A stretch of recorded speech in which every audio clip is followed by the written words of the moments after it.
Hi everyone. How's everyone doing? Hit that thumbs up button and subscribe button, please. Also, make sure that you have With Love Meghan the Christmas special bookmarked for December 3rd. You can put the reminder on your Netflix. Sorry. You can put the reminder on your Netflix so that you do not forget. And what a wonderful festive series I'm sure it's going to be. Got a couple of updates for you. New drop from As Ever. Make sure that you're subscribed to the emails so that you can get all of the updates. So let's start with that. Yes, this. We now have the sage honey with a honeycomb. So this is from the As Ever email. Sage advice for your Thanksgiving feast. When it comes to our founder's favorites, the delicate hibiscus? Herbaceous flavor of sage ranks high on the list. Why, you ask? Well, those photos you've seen this year on our Instagram, that's the As Ever Instagram, make sure you're following, of Meghan walking through what seems like lavender with its gorgeous purple hue, actually share the beauty of flowering sage. Fun fact, the varietal is called Santa Barbara. Those strolls with Archie and Lily running in tow, her husband checking on the bees, Pula chasing the ball with Mia trying to keep up. Those were the sun-drenched moments that made an everyday walk something a bit more magical. And that sage, that purple, that scent around the garden was always there in the background. Meghan started drying all the different varieties of sage she was growing, bundling it as gifts, cooking with it, infusing it into oils, and indulging in the sage-infused honey her bees were busy harvesting. And so begins our Montecito Thanksgiving love story. When dreaming up the holiday collection months ago, Meghan imagined what it would taste like to have sage honey drizzled on her Thanksgiving turkey. And ta-da, here we are, a stunning sage honey, aromatic and earthy in its depth of flavor and elegant simplicity, inspired by the treats she enjoys at home with her family. Our sage honey is now available for your holiday table to beautifully dress your Thanksgiving feast, either on the bird or the vegetables, or as a spoon in your tea. The special honey is a top holiday tip you want to enjoy. I love their marketing emails because obviously you get all of that salesy stuff. So you got the salesy stuff, but then they also give you recipes. And I think the recipes are also on the website as well. So go and add that to your As Ever wish list. And I really love that they're just taking their time, slowly adding things to the collection. You know, I'm sure we'll get things obviously seasonally also, and just building things out. And it seems like they're also keeping up with stock levels now. I think the raspberry only just went out of stock today. Yeah, the raspberry sold out again, but only today. So now we've got the sage honey with the other two was the wildflower honey and the orange blossom honey. So that's 3 different honeys for you to try. And let's have a look. Yeah, everything else seems like it's perfectly in stock. Okay.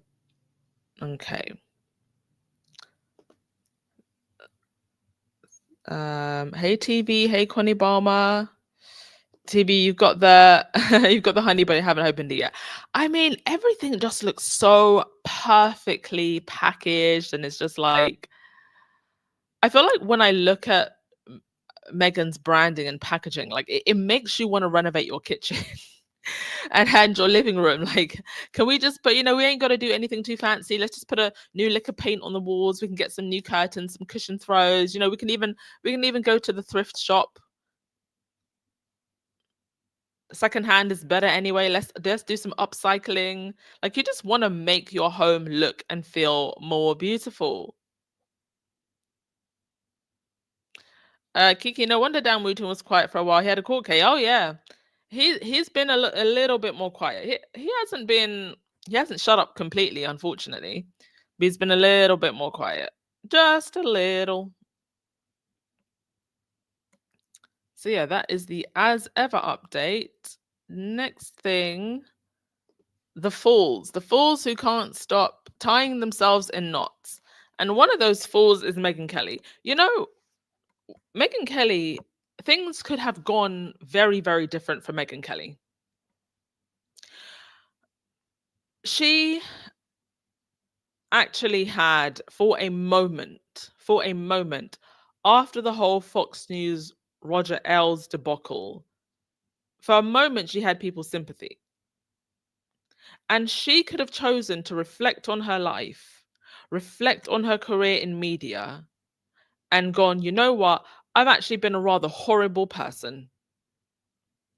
But I went through this horrible experience along with other women at Fox, because the lesson I think women like Meghan Kelly and those type of women eventually learn is that there's no VIP seats in the patriarchy.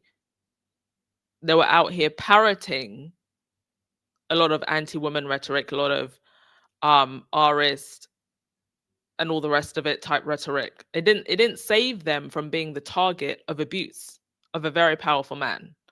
That was a moment where she could have reflected. That was a moment where she actually had people's sympathy. That was a moment where she could have gone, I'm actually going to move forward differently. I'm going to be an advocate for women. I'm going to be an advocate for people who don't have a voice. I'm going to use my platform for good now. But she not only did she not do that, she's gone even further into her hate. Even further. And the very same type of people like Roger Ailes who abused her, she's still aligning with them. And you know why she's doing that? Because that's actually just who she is. That's just who she is. And now we have this clip that was circulating about her. Well, you can see the text on the screen. I'm not going to read it out. You can see the text on the screen. And you've probably seen the video as well. It's just sickening.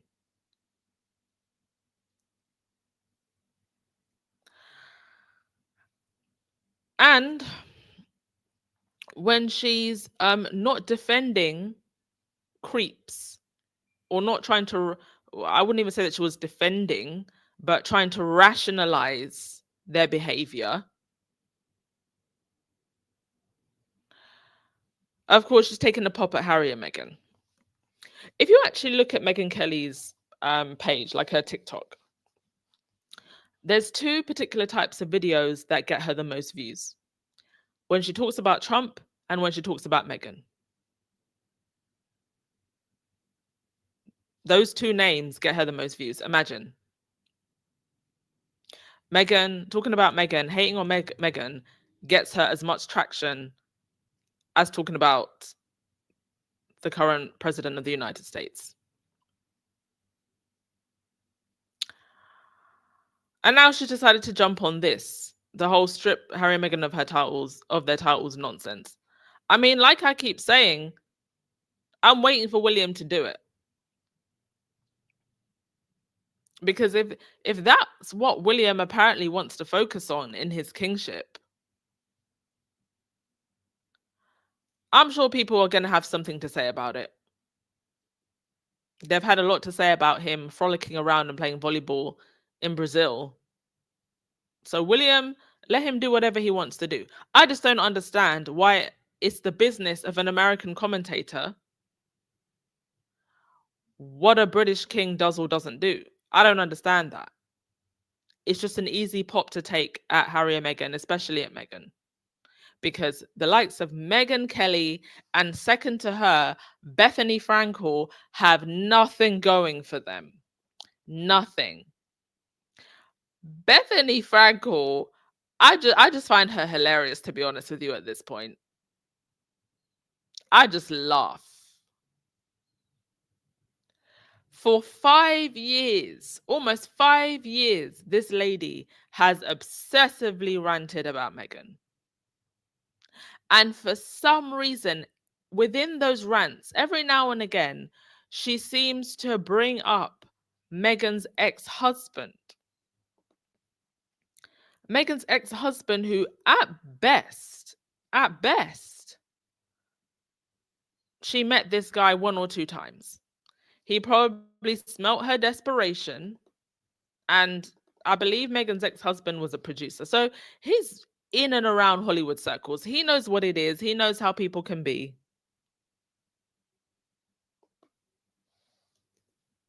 And he probably realized this lady is just digging for gossip. And he wanted nothing to do with it. I don't even really think she wanted Trevor as a person. What she wanted was Duchess Meghan's ex-husband. That's what she wanted. She wanted to try and get some details, get some gossip, and make a whole career out of it if she could. I mean, half of her career right now is just talking about Meghan, giving Meghan unsolicited business advice as if she needs it. The last time I actually checked on Bethany Frankel's TikTok, she was getting ready for a date.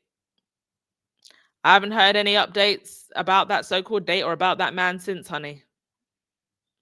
He probably smelt the stench of desperation too.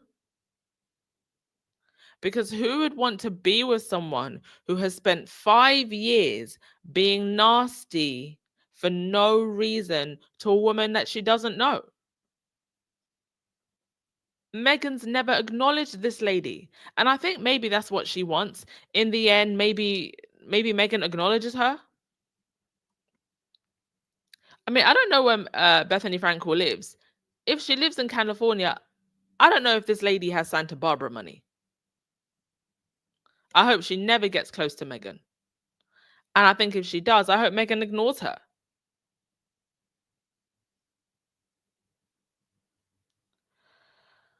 Oh, I think a lot of it, and I made a short video about this. I think a lot of it is that women like Bethany Frankel believe that they should be in Meghan's shoes. And I love Harry, but Meghan is a star. Meghan deserved a top of the line guy, a prince and higher than that even. So Meghan got the man that she deserves because she is that level of woman. Women like Bethany Frankel believe that they are owed a man from the upper echelons of society just because she exists, for no other reason. Just because she exists. And they see a woman like Meghan walk in the shoes that they wish that they would want to walk in. But I don't even think that Bethany Frankel has the backbone and the stamina to handle what Meghan has been through. She comes across as very fragile and very insecure.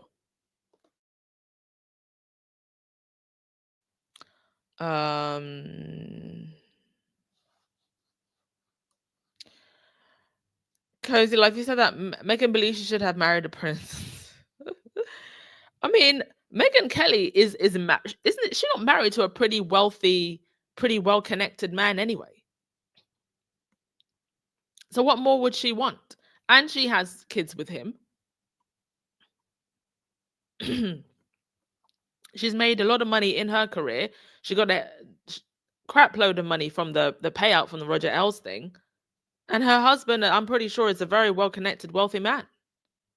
So it's like they're always chasing more,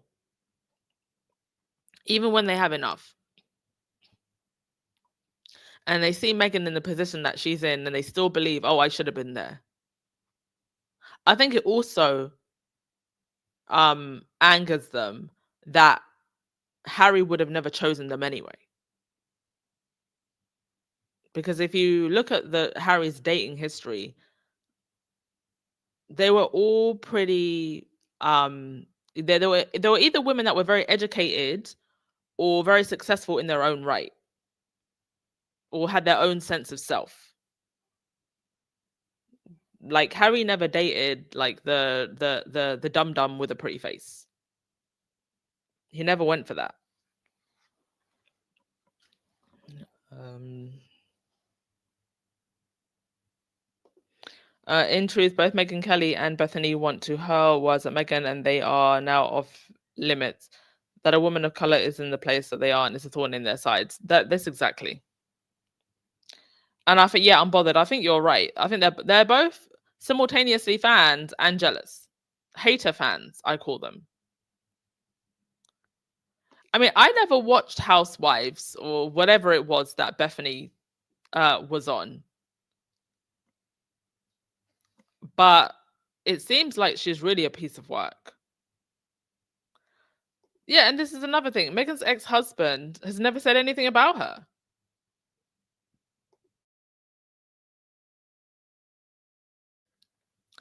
And I think a huge reason Meghan's ex-husband has never said anything about her is because he probably doesn't want us to say anything about him. Because it's very clear that it's Meghan that divorced him. Why exactly did she divorce him? Well, we don't know.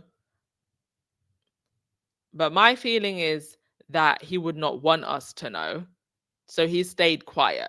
And he's moved on and he's remarried. And I believe that he even has children with this new woman. So can you imagine being Trevor's new lady? And this Bethany Frankel is still talking about, I had lunch with Meghan's ex. Girl. Like, move on. Oh, yes, I almost forgot, Lottie. According to Don Lemon, Meghan Kelly's husband is apparently looking at Don Lemon's husband. So, that's another reason why Meghan Kelly is mad. Because Meghan Kelly's husband ain't looking at Meghan Kelly. Apparently, he's looking at Don Lemon's husband, according to Don Lemon. So please, don't send the lawyer after me. Because I'm just repeating what Don Lemon said. Don Lemon said, Meghan Kelly, tell your husband to stop looking at my husband. It's creepy. Mm-hmm. Mm-hmm. Anyway, on to the next thing. Wanted to read this out from Henry VIII on Twitter. She said, there is just no logical reason the palace won't let this feud die. They claim not to care, but obviously do. They claim that Harry and Meghan are irrelevant, but they obviously aren't. They claim not to leak, but literally never stops. Story can't be about Wills getting blasted from left, right, and center. Literally the political left, right, and center about his Brazil trip. Everybody was blasting him. And it can't be about Kate's late autumn video telling us peasants to enjoy nature while she and her family literally close off access to parts of Windsor Great Park. So they drum up Sussex drama.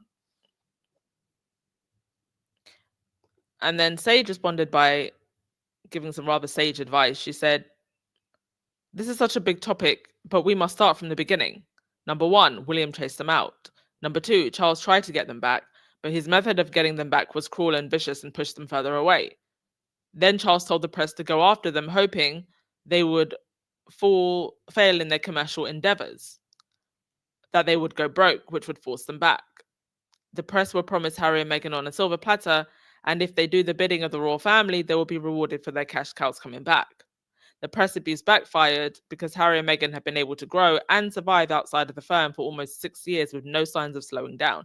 If anything, they're becoming more and more successful and established as time goes on.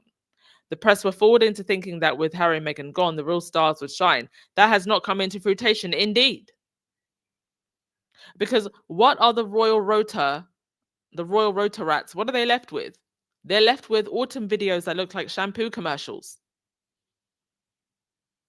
In order to justify their jobs and make money, the only thing that will sell this is the feud.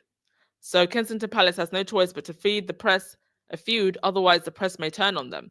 And we have seen signs, I've been saying it for the last 3 years, drip, drip, drip. We've been seeing signs of that happening. Wasn't it only last week Amanda Platel was talking about William in the Daily Fail? She wrote the most scathing article. Ultimately, William and Kate are screwed. Exactly. And they've created this disaster themselves. Because the problem with creating an environment where there have been no checks and balances in regards to the vitriol that is levied against Harry and Meghan, eventually, what's going to happen now is you have now created an environment where it's going to be free reign on everyone, including you. This is why you don't feed the beast, you starve it. You do not feed the beast, you starve it. This is why when Harry and Meghan left, they said, we're having nothing to do with any of the mainstream media outlets in the UK. No access.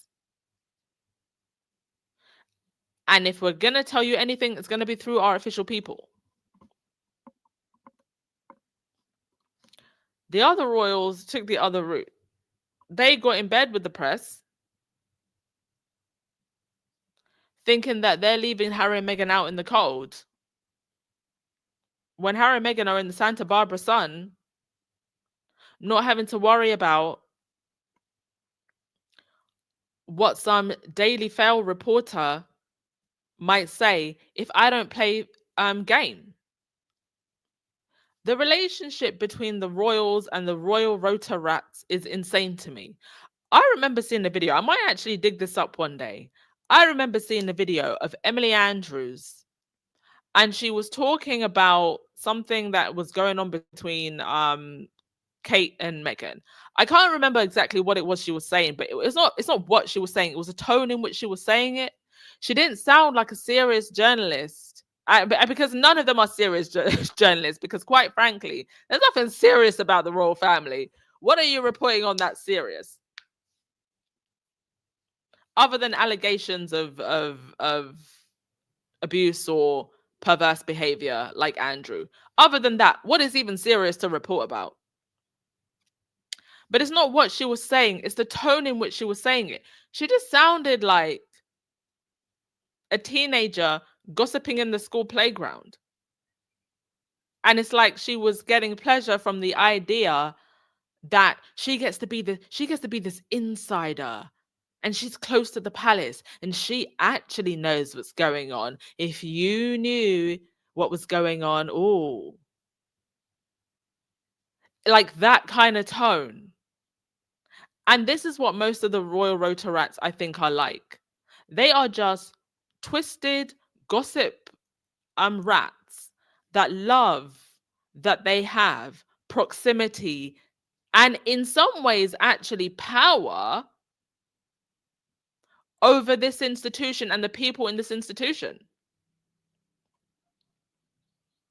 It's like some weird, twisted, abusive relationship where you got these two sides. The royal family have to play game. The rota also have to play game, but they also play games and power games with each other. But eventually, we're going to see a point where the tide is going to turn. Because when it's all said and done, the press actually have more power than the royals. And there's going to be that water break moment where they all just grow a pair of wings and decide, you know what?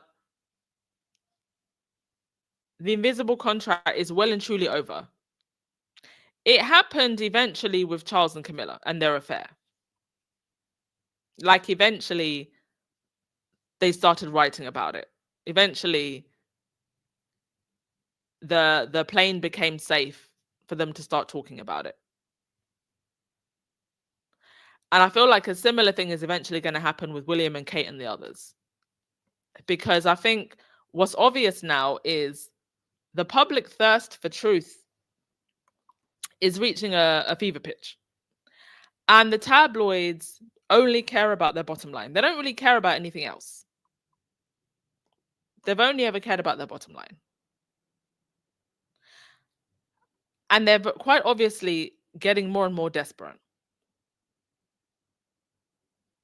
Anyway, that is my TED Talk on the Royal Rotarats today.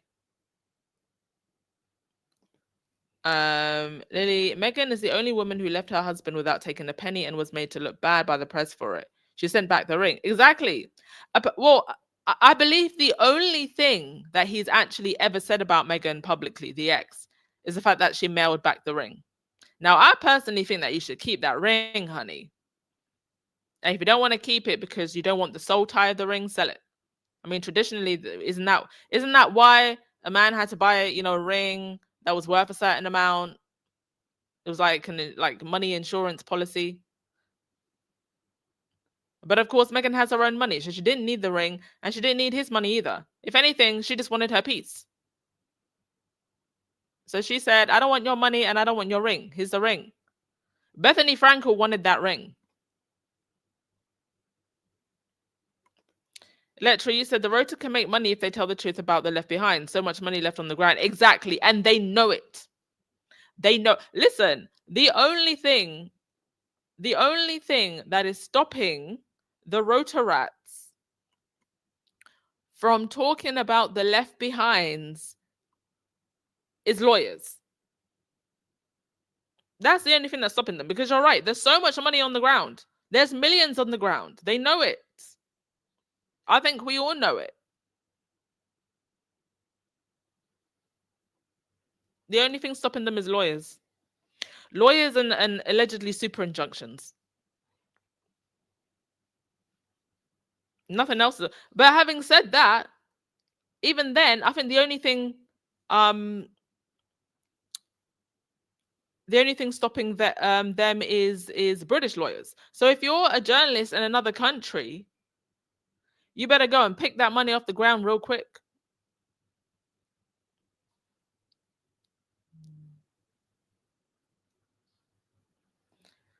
Lottie, you said if Meghan Kelly, so if she wants a king to love, then there's William.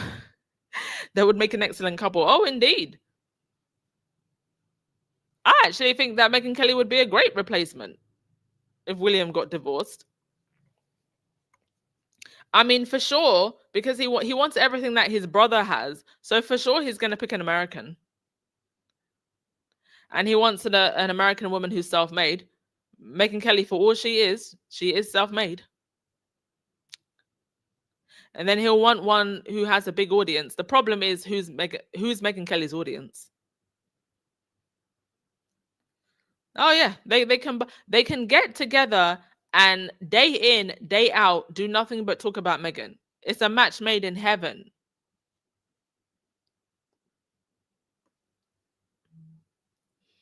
I love the way that Meghan ignores them too. Don't pay them dust. Just let us drag them on these internet streets, but Meghan shouldn't pay them dust. Ashley, you said you're right. It's the lawyers because they don't respect them like they claim to.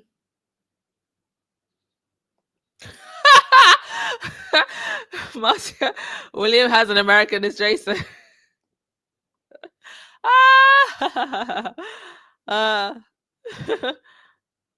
Oh my god.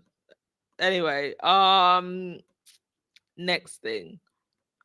What did I want to mention next? Oh yes, this whole hoopla la. Because the BBC called Kate Middleton. Mind you, they still to this day call Meghan Markle. So I don't know what, all of this getting offended over the BBC calling Kate Middleton. And it also just shows you that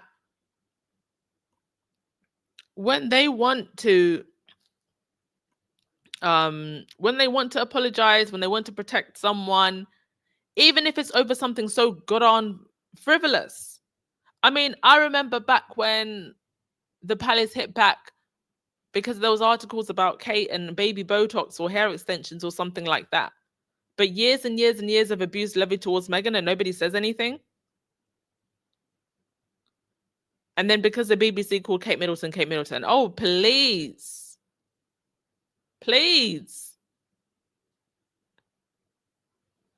The BBC has offered a rare apology to the royal family, particularly Kate Middleton, after public. But I love that even the People article, even the People article is still calling her Kate Middleton.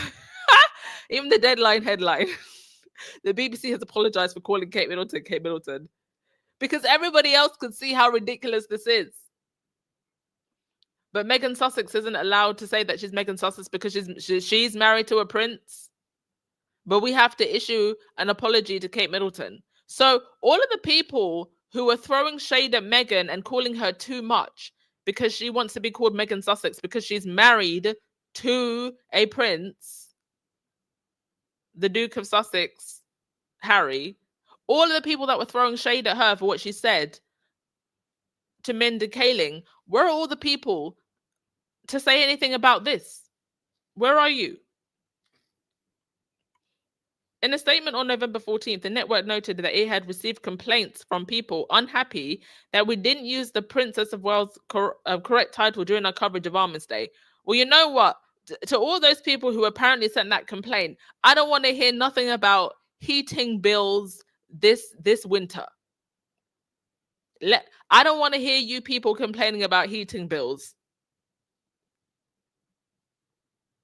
Because apparently you don't have anything else to worry about. You found time to send a letter or to phone call or whatever you did to the BBC. You know what? I bet it was about 5 people and maybe 3 on Twitter. I think this is 100% Kate's marching orders. She made sure that somebody at the palace rang up the BBC and said, don't do that again. I don't think it's because people were complaining. Ridiculous. During our coverage of memorials to commemorate Armistice Day, we mistakenly referred to Catherine, Princess of Wales, as Kate Middleton. These were errors during hours of live broadcasting for which we apologize. Throughout our Armistice Day coverage, more broadly, we referred to Catherine by her correct title, the statement read. The BBC doing all of this because they said someone's wrong name, doing all of this, the same BBC that let Jimmy Savile run amok, that let Hugh Edwards run amok, that let all of the other pervs in their organization run wild. That BBC. Members of Parliament had even spoken out about the perceived gaffe. Members of Parliament? Oh, because they have nothing else to do. Jim Shannon, an MP for Strangford, Northern Ireland, wrote on Twitter, a reminder to BBC News to educate its broadcasters that the Princess of Wales has not been Kate Middleton since 2011. A correct title is Catherine, Princess of Wales. Get it right. I ain't never heard any of these MPs saying that about Meghan. Now, if you live in the Strangford, Northern Ireland constituency, you call in and tell me, do you think that Jim Shannon has other things to be worrying about other than what the BBC called Kate Middleton?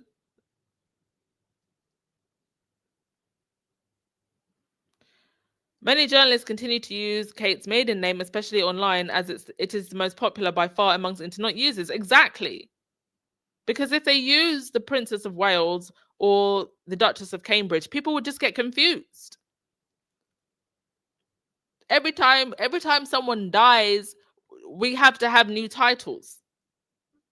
So I'm sorry, but the news outlets are going to call her by what most people know her as.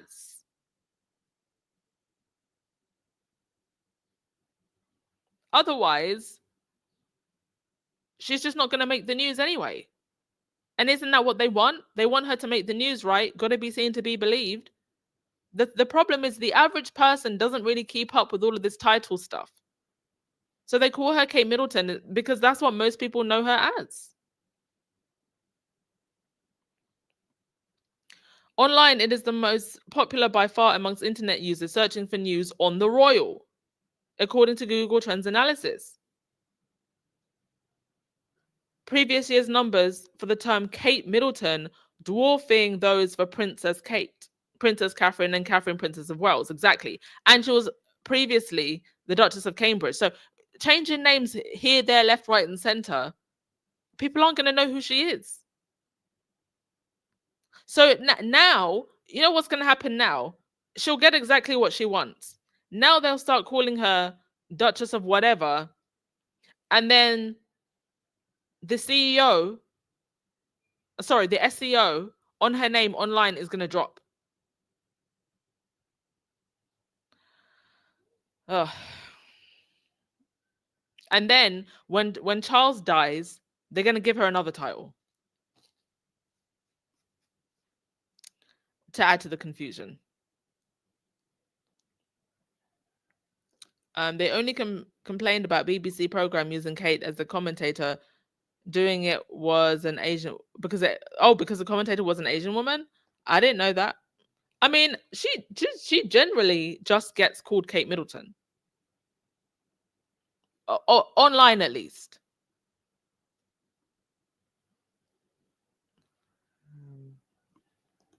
Exactly, Wendy. There is only one Princess of Wales, Diana, Queen of Hearts. All these titles with no substance. Exactly. Anywho, on to Dan Whatnot. I hope this individual gets his comeuppance. Oh, did I not put it on a slide, or is it that the slide hasn't loaded? Let me just have a check here.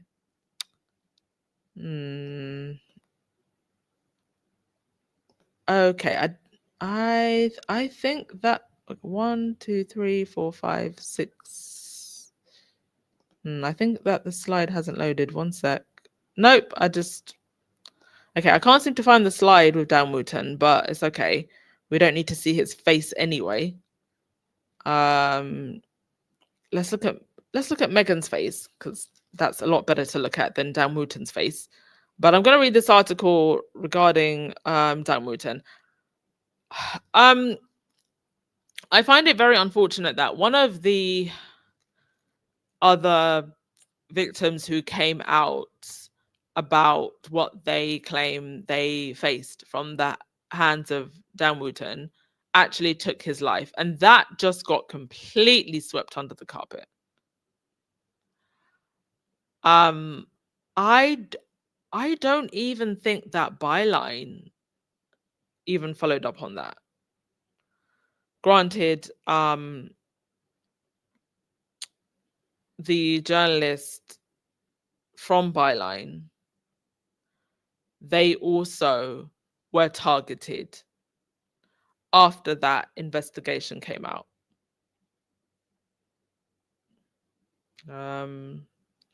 So I don't blame them perhaps for taking, their foot off the pedal, because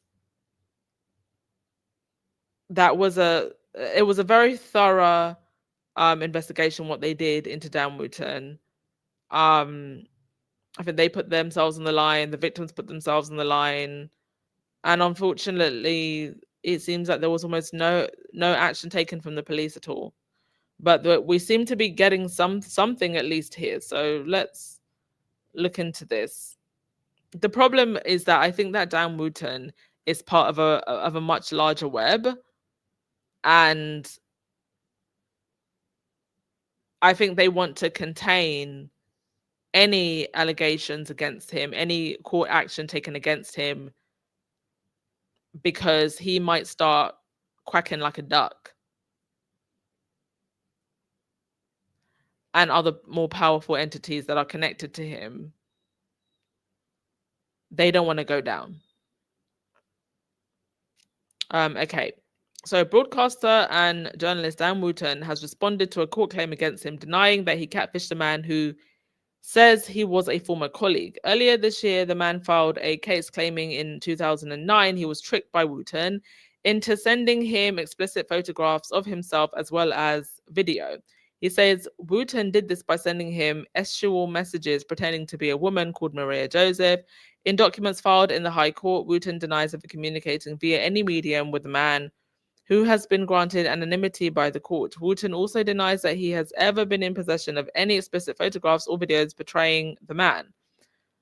The anonymous claimant has previously told the court that in 2009, Wooton communicated with him via email, SMS, and Facebook.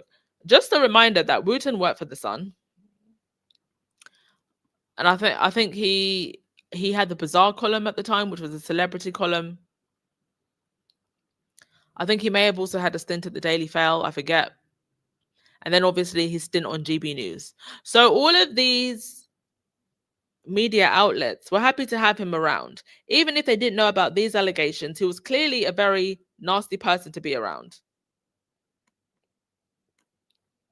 Like, you literally just have to be a complete prick in order to work in some of these organizations. You have to be a narcissist. You have to be a sociopath. You have to be a psychopath, because you wouldn't survive amongst all of the others who are exactly the same. The man says that the messages soon became flirtatious and that Wooton sent him photographs of a female. He claims Wooton falsely pretended were of the woman the claimant thought he had been communicating with. This is exactly why Harry called him a sad little man. And that's just putting it nicely. He's a whole predator. So Wooton denies the claims. In documents filed recently at the High Court, Wooton said it was denied that he communicated with the claimant via medium, any type of medium, including email, SMS, or Facebook, and denied that he sent the claimant any images or videos. The anonymous man also previously said in his claim that, believing that he was communicating with a woman, he responded to the messages in a flirtatious and sexualized manner. He said Wooton, pretending to be Maria Joseph, encouraged him to send explicit photographs of himself.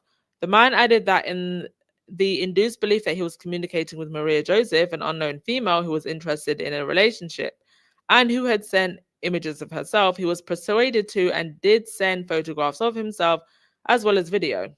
Wooton says in court documents it is denied that he was or ever has been in possession of such images or photographs or videos of the claimant. Wooton added that the claimant stated to Maria Joseph, "Maria, if that is really your name, we are in a catch-22. I can't play without finding this out. Won't tell them, as I'm going to advertise the fact that I apparently started to..." Okay, I'm not going to get into that because it's just actually quite creepy. But anyway, the man goes on to say that he felt humiliated. He has also suffered from major depressive disorders and use of alcohol. And that Wooton does not accept that the anonymous claimant has suffered any injury as a result of any communication, messages, images, or videos between him and his alias Maria Joseph.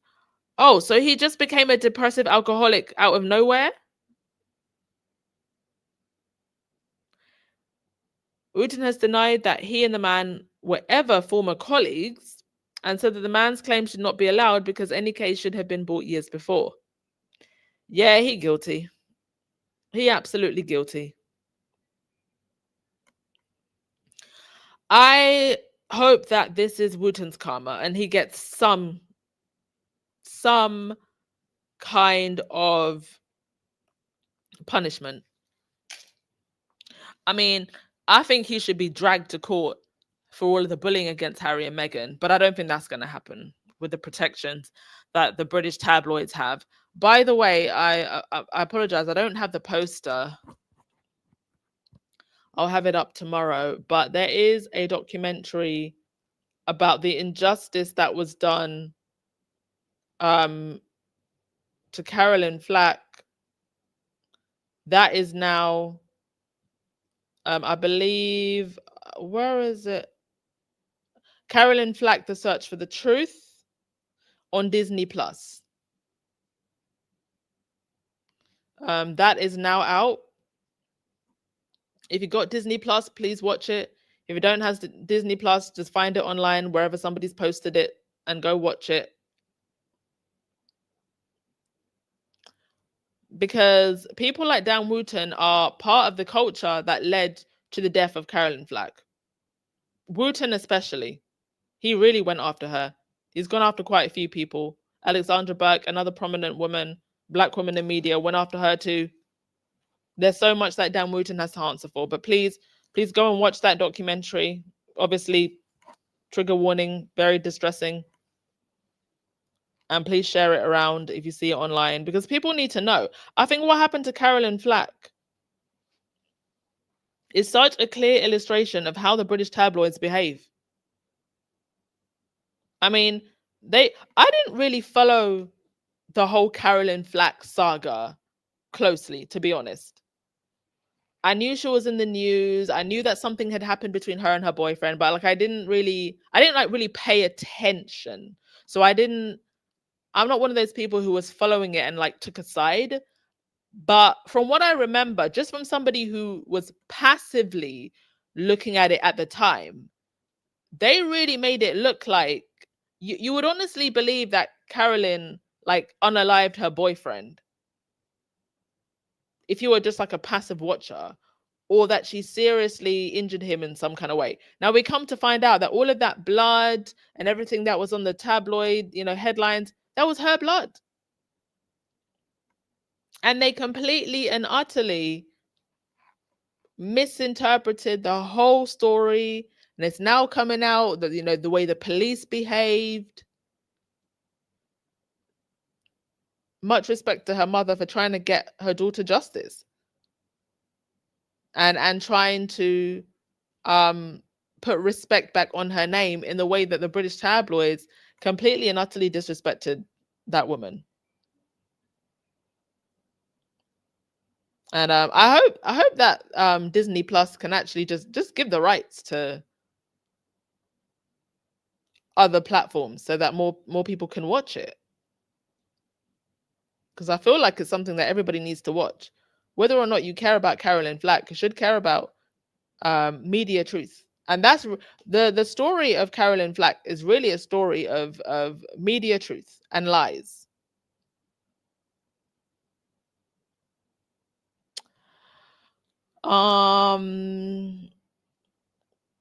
Right, so there's that. Last thing that I wanted to touch on.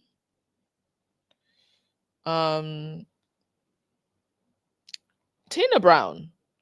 Now, I've never really, to be honest, I've never really paid attention to this strange woman.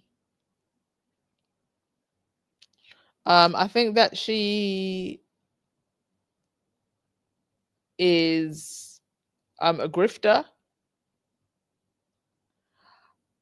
She was, sorry, let me just grab the article.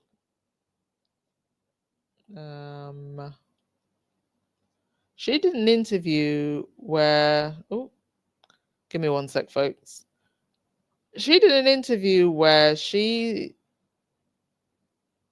said, oh gosh, oh yes, here we go. That Harry should find a way back. Find a way back to England.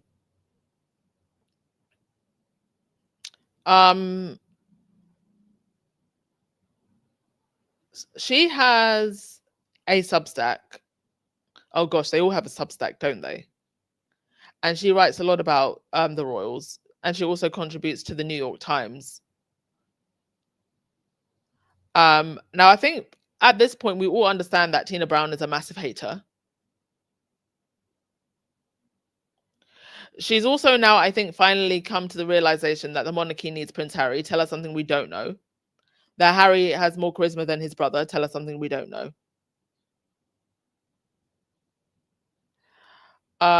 She spoke about the Sussexes and the Left Behinds in an interview. And she was asked whether Harry and Meghan have anything to offer the world anymore. She says, I've never seen anybody in professional life make as many mistakes as Meghan has, And unfortunately, Harry's not the brightest bulb either.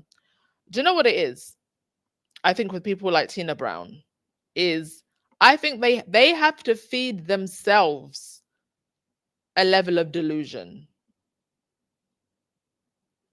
Because I don't know how at this point, and I say all this to say, this isn't just Tina Brown. This isn't about Tina Brown. This is about people like Tina Brown. How, if anybody, I want you to just think if anybody else other than Meghan, because I think a lot of the hate, especially when it comes from women and women like Tina Brown, is towards Meghan.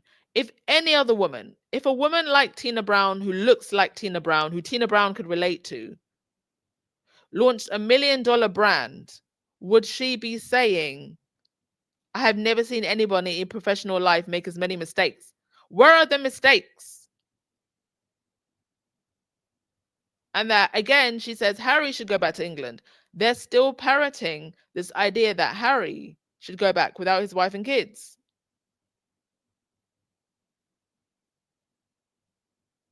Saying, I think he has realized too late that he was born to be a prince. I think at this point, we can all agree, all of us with sense, that none of us would want to be born a royal. For all of the privileges, for all of the money, none of us would want to be born a royal, including Tina Brown herself.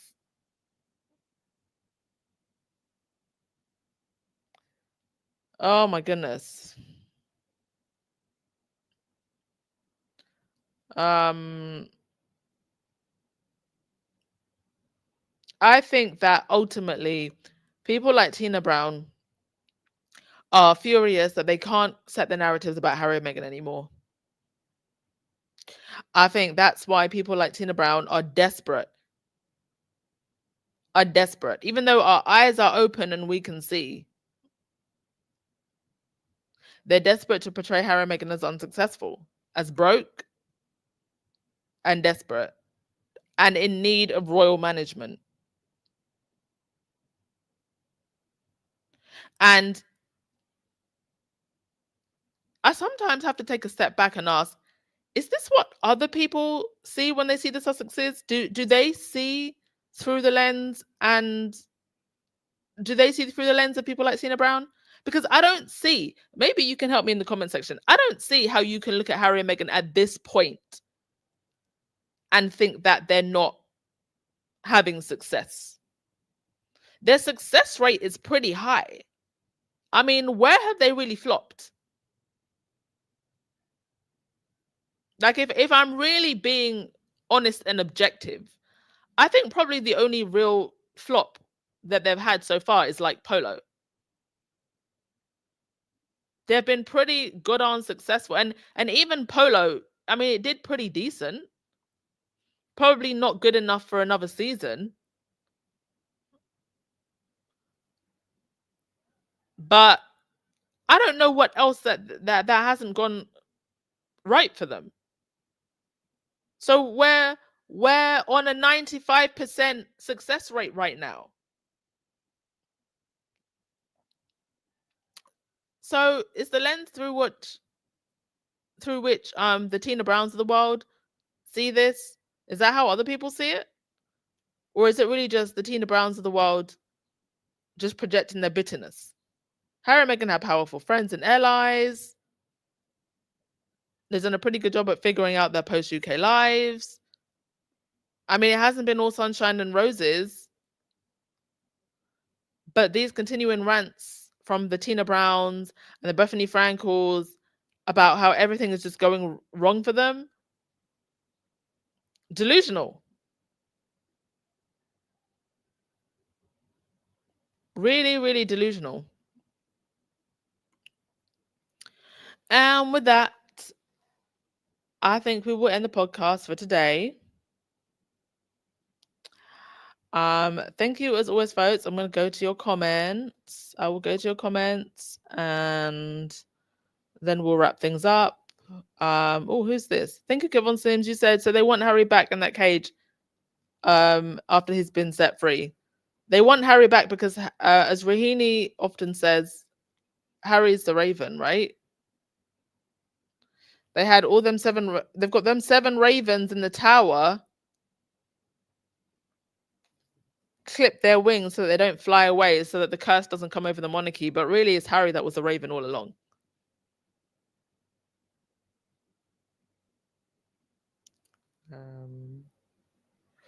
Lottie, wasn't Caroline one of Harry's flings? I think they had a short-lived romance, but Harry spoke about her very respectfully in his book.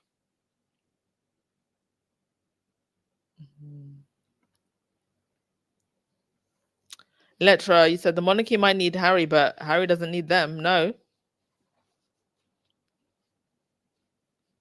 Which is sad, because I think Harry genuinely wanted some kind of reconciliation, but that's not going to happen at this point. I think that the leftovers, they're too in deep with their envy, too in deep with the tabloids, too in deep with the Murdoch machine, too in deep with the traumas that they don't want to walk through, too in deep with the courtiers, too in deep with their lies, too in deep with their thirst for power. There's just too much going on over there for there to ever be any reconciliation. I mean, bless Harry, bless him. For him, that's his family, right? But everything that surrounds them, oh my gosh, it's a tornado. It's a tornado that you don't want to get sucked back into.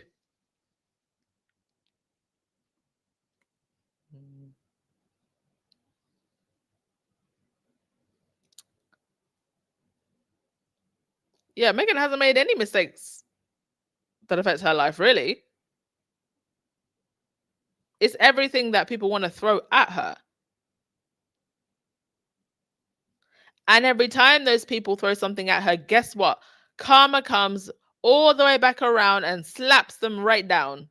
Oh, that series that I'm going to do on karma that came from Meghan's haters is coming. Yeah, they need to start naming these offenses. The offense of starting a $1 million brand.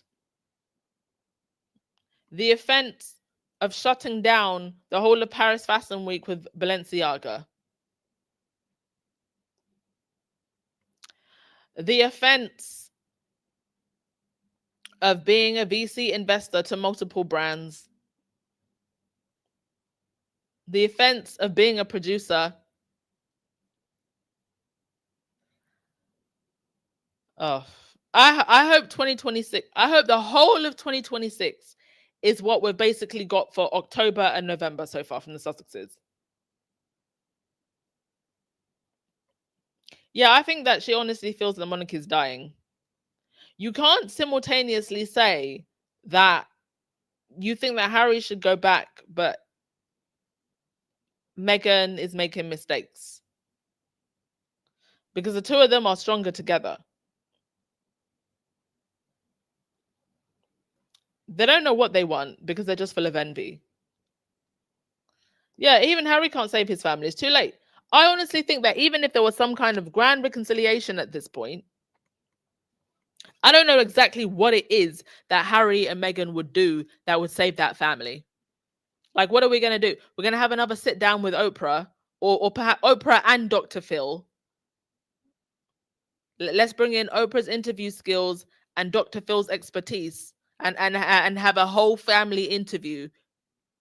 The Oprah Dr. Phil royal family reconciliation interview. Is that what you'd want to do? What exactly is it do they think that Harry and Meghan coming back are going to do to save this institution at this point?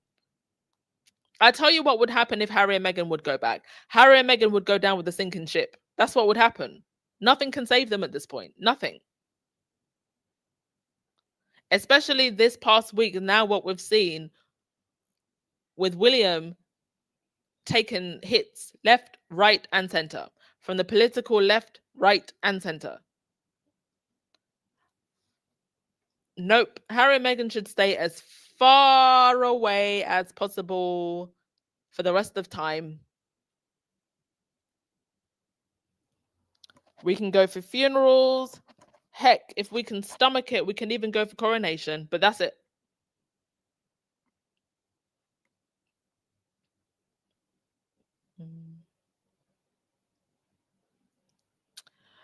Come on, Sim, you said they flopped in the mind of the British media. I think even the British media know that they haven't flopped. But they want people to believe that Harry and Meghan have flopped because that's the narrative that they've been pushing for the last 6 years. All righty, folks. That is all. We are getting closer and closer to With Love, Meghan, the holiday special. I think we'll likely get a trailer, if not by the end of this week, sometime next week. Cannot wait. Cannot wait. Actually, before I go, should we take a guess of who might be in the holiday special? Who might be in the holiday special? I'm gonna pick. Okay, I'll take my 3 picks. I'll take my 5 picks. I think Serena. I think I wouldn't be surprised if we saw a Kardashian. Wouldn't be surprised. Doria, yeah, I think that's a really good pick. So I think Serena, possibly a Kardashian, maybe Doria. I think got two more guesses. Do you think Oprah? I don't know if I'd pick Oprah, but okay, you've given us Oprah. Michael Bublé, yeah, that's a good guess because they are friends. Michael Bublé for the Christmas music.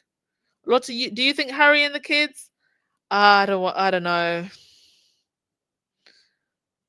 I would love to see it, but I think that's a very ambitious wish. Maybe Harry. But Michael Bublé, that is a very good pick. Oh, the Suits cast. That's also a very good pick, Stacey. Suits cast. Who else? I want one more. One more. I'm trying to rack my brain. Or maybe is it Chloe Wade? Maybe her as well. Or the lady from Hippie Highbrows. I forget her name. Chef Andre. I mean, she has had a couple repeats. Like people who have come on twice, so maybe. I'm sure we'll get some interesting folks. All right. That'll be all from me. Thank you so much as always, folks. Please do enjoy the rest of your day. Remember, you can now get the sage honey from the As Ever site. It'd be great on your Christmas or Thanksgiving turkey. And I will see you in the next podcast. Ciao.